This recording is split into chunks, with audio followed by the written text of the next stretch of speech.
অবস্থা দৃষ্টি মনে হচ্ছে যে বাংলাদেশের যে ধর্মভিত্তিক রাজনৈতিক দল জামায়াত ইসলামী বাংলাদেশ, তারা হঠাৎ করেই দিল্লির গুড বুকে চলে গিয়েছে, যেটি হওয়ার কথা নয়। আমরা সবাই জানি যে জামাত সম্পর্কে দিল্লির বরাবরই একটা অ্যালার্জি ছিল।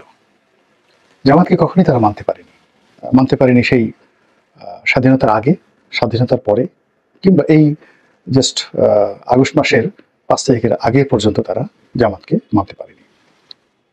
এবং বিএনপির সঙ্গে ভারতের যে সম্পর্ক, সেই সম্পর্ক গড়ার ক্ষেত্রে সবসময় একটা বড় বাধা ছিল জামাতের সঙ্গে তাদের বন্ধন। আমরা যতটুকু জেনেছি, যতটুকু পড়েছি, বা কূটনৈতিক যে সূত্রগুলো রয়েছে, রাজনৈতিক সূত্রগুলো রয়েছে, সেখানে আমরা সবসময় দেখেছি যে দিল্লির পক্ষ থেকে সবসময় বলা হয়েছে যে যদি বন্ধুত্ব চান, সহযোগিতা চান, আমরা করব, কিন্তু জামাতকে ছাড়তে হবে। তো বিএনপি এবং জামাতের যে বন্ধন, এটি একেবারে 2019 সন পর্যন্ত এতটা গভীর ছিল, যেখানে ভারতের এই যে দাদাগিরি বা ভারতের এই যে ইনস্ট্রাকশন, নির্দেশনা, এটা বিএনপি কোনো অবস্থাতেই স্বাভাবিকভাবে নেয়নি। কিন্তু পরবর্তীতে দেখা গেল যে 2018 সনের নির্বাচনে একটা ভরাডুবি হয়ে গেল। এই কারণ হলো 2018 সনের যে নির্বাচনটা হওয়ার কথা ছিল, সেখানে পর্দার অন্তরালে ভারত একটা নিদারুণ চাল চেলেছিল। তারা আওয়ামী লীগকে ক্ষমতায় রেখে বিএনপিকে যতটা সম্ভব একটা ছাড় দিতে চেয়েছিল।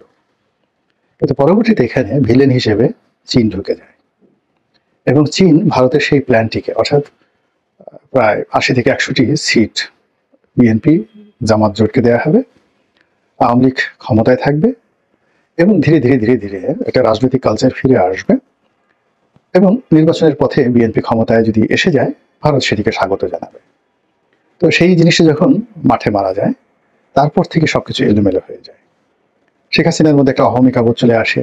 চীন এখানে অতিমাত্রায় যাকে বলা হয় নড়াচড়া শুরু করে এবং চীনা প্রতিপত্তি এটি ব্যবসা বাণিজ্যে, তারপরে আমলাতন্ত্রে প্রকট আকার ধারণ করে এবং শেখ হাসিনা সরকারের দুটো অংশ একেবারে দুই দিকে পরস্পর বিরোধী হয়ে যায়। ভারত এবং আমেরিকাপন্থী একটা গ্রুপ, সেটা ধরেন ওবায়দুল কাদের বলেন বা দলের বেশিরভাগ নেতাকর্মী বলেন ভারতপন্থী।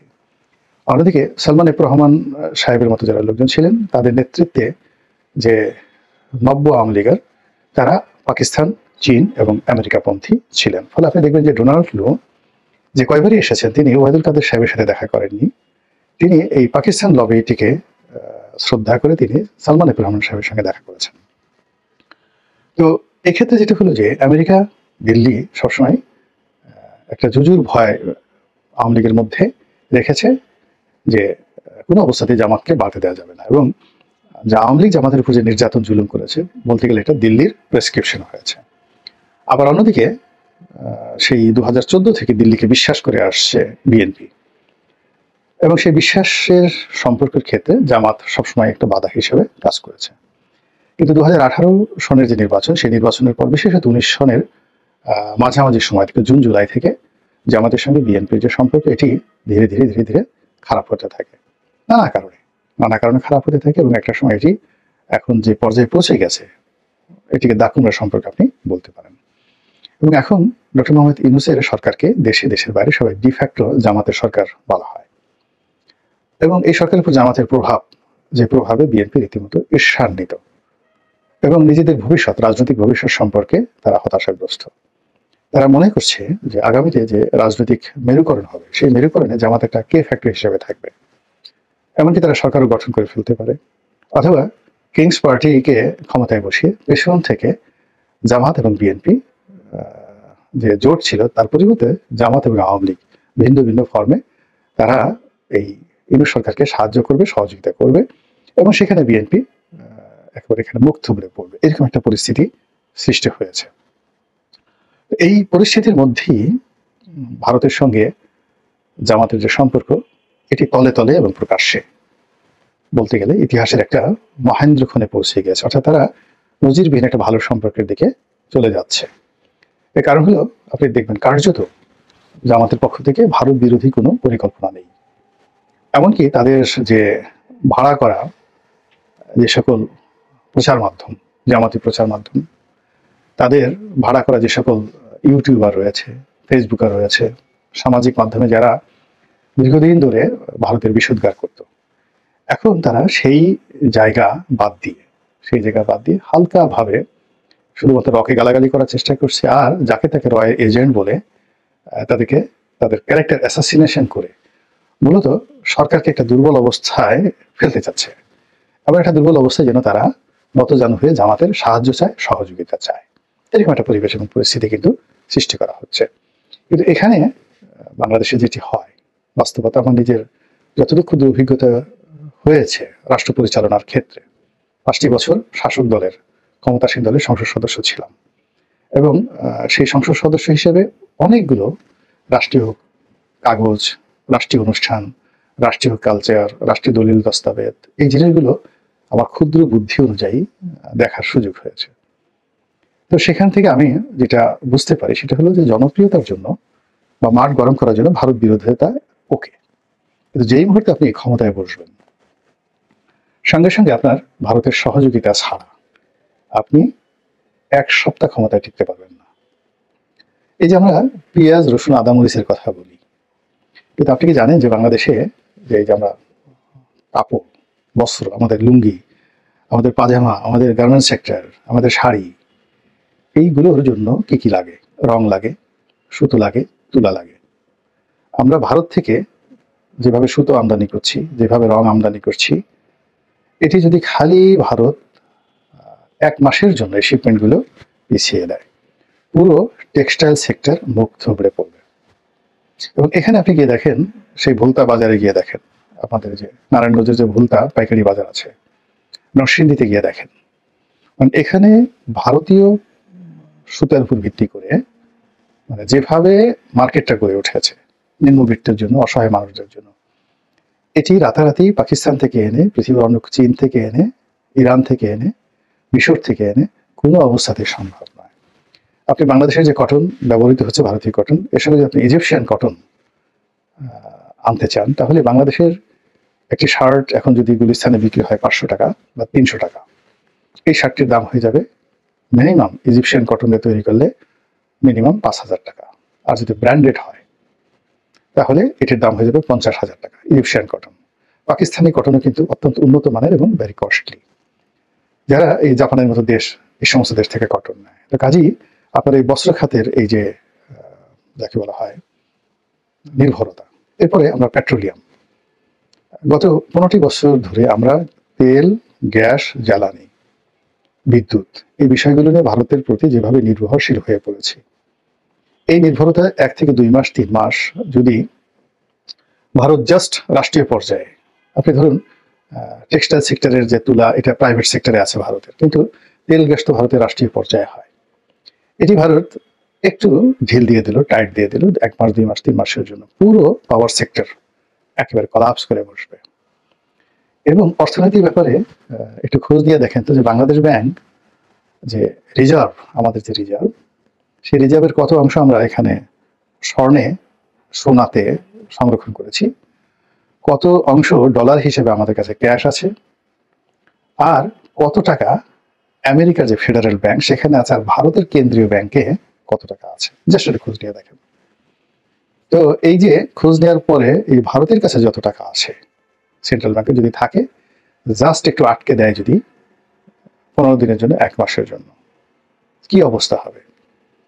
তারপর অন্যান্য আরো অনেক কিছু যেগুলো ভেরি সেন্সিটিভ মিলিটারি এবং সিকিউরিটির জন্য, সেই কথাগুলো আমার এখানে বলাটা ঠিক হবে না। আমাদের মুদ্রা, আমাদের ব্যাংকিং ব্যবস্থা, আমাদের সফটওয়্যার, অসংখ্য সফটওয়্যার, এমনকি একটা কথা বলে দেই, আমাদের যে জন্ম নিবন্ধন, এনআইডি, এটার পুরো ডাটা ভারতের একটা কোম্পানির কাছে এই মুহূর্তে আছে। অর্থাৎ নির্বাচন কমিশন যেটা সংরক্ষণ করেছে, বিটিআরসি যেটা সংরক্ষণ করেছে, এটি ভারতীয় একটি কোম্পানির কাছে এই মুহূর্তে আছে। সেটা যেই দিয়ে থাকুক না কেন, কিন্তু এটা আছে এবং সরকারিভাবে। তো আপনার আমার যে সকল তথ্য ভারতের কাছে আছে, এবং এই সকল তথ্য ব্যবহার করে সাইবার বুলিং করে বাংলাদেশে কি সর্বনাশ ঘটাতে পারে, এটি আপনি আমি যারা সাধারণ মানুষ কল্পনাও করতে পারবো না, কিন্তু যারা ক্ষমতায় থাকে তারা জানেন। এখানে কি হলো, ডক্টর মোহাম্মদ ইউনূস ক্ষমতায় গ্রহণ করার সঙ্গে সঙ্গে যেভাবে হম্বিতম্বি করেছিলেন, ঠিক ওই জিনিসটা কিন্তু এখন তিনি একেবারে নীরব হয়ে গেছেন। সেনাপ্রধানের পক্ষ থেকে কোনো কথাবার্তা শুনছেন, কিংবা বাংলাদেশ ব্যাংকের গভর্নরের পক্ষ থেকে, কিংবা অর্থমন্ত্রীর পক্ষ থেকে, অর্থ উপদেষ্টার পক্ষ থেকে, নাথিং, কেউ বলছেন না। এই যে এত বড় ভারত বিরোধী ছিলেন আসিফ নজরুল, এখন শব্দ কেন করছেন না? বিকজ তাকে তো এই চেয়ারটাই বসিয়ে দেওয়া হয়েছে যে চেয়ারে বসে একটা রাষ্ট্র পরিচালনা করতে হবে, কিন্তু রাষ্ট্র পরিচালনা করার জন্য যে হৃৎপিণ্ড দরকার, যে মাসেলগুলো দরকার, তো হৃৎপিণ্ড মাসেল মানে পেশিগুলো দরকার, যে ব্লাড সার্কুলেশন দরকার, এই পুরো ব্লাড সার্কুলেশন একটা বিরাট অংশই ভারতের সাথে সম্পৃক্ত। কাজেই এখানে নড়াচড়া করার কোনো সুযোগ নেই। তো সেই নড়াচড়া করার সুযোগ না থাকার কারণে কি হচ্ছে, উপরে উপরে জনগণের সেন্টিমেন্ট এটাকে ধারণ করছে, আওয়ামী লীগের আশ্রয় দিচ্ছে, প্রশ্রয় দিচ্ছে, শেখ হাসিনাকে কেন তারা আশ্রয় দিচ্ছে, এগুলো নিয়ে অনেক রাজনৈতিক কথাবার্তা হচ্ছে। কিন্তু বাস্তবতা হলো যে আন্তর্জাতিক সম্পর্কের ক্ষেত্রে একটা সিঙ্গেল ফেজও ভারতের সঙ্গে সম্পর্ক নষ্ট হয়নি, বরং আপনি যদি দেখেন সেপ্টেম্বর, অক্টোবর, জুন, মে, জুন, জুলাই, এই 3 মাসে শেখ হাসিনার কাছ থেকে আদানি কত টাকা পেয়েছে, আর এই ইউনূস সরকার আসার পরে আদানি কত টাকা পেয়েছে, দেখবেন যে এই জমানাতে আদানি বেশি টাকা পেয়েছে। দ্বিতীয়ত, বেশি টাকা পাওয়ার পরও আদানি এই সময়টাতে বিদ্যুৎ সরবরাহ করার ক্ষেত্রে কি কাণ্ড ঘটাচ্ছে, আর শেখ হাসিনার জমানাতে সেই সকল কিছুই তারা করেনি। কিন্তু তারপর আদানির সঙ্গে চুক্তি বাতিল করা যাচ্ছে না, কোনো অবস্থাতে যাচ্ছে না। তো এই বিষয়গুলোকে সামনে রেখে সরকার প্রাণান্ত চেষ্টা করছে ভারতের সঙ্গে তলে তলে একটা সম্পর্ক রাখার জন্য। এবং এই যে ভারতের এই পলিসিটা বিএনপির এক শ্রেণীর যারা নেতাকর্মী রয়েছেন তারা বুঝতে পারেননি। তারা ভারত বিরোধিতায় প্রকাশ্য একটি অবস্থান নিয়ে রাতারাতি জনপ্রিয় হওয়ার চেষ্টা করেছেন, এবং জনপ্রিয় করতে গিয়ে তারা সেই ডক্টর মোহাম্মদ ইউনূস সরকার এবং জামাতকে ভারতের দিকে ঠেলে দিয়েছেন, এবং ভারত তাদেরকে বন্ধু হিসেবে আলটিমেটলি গ্রহণ করে নিয়েছে এবং নেবে।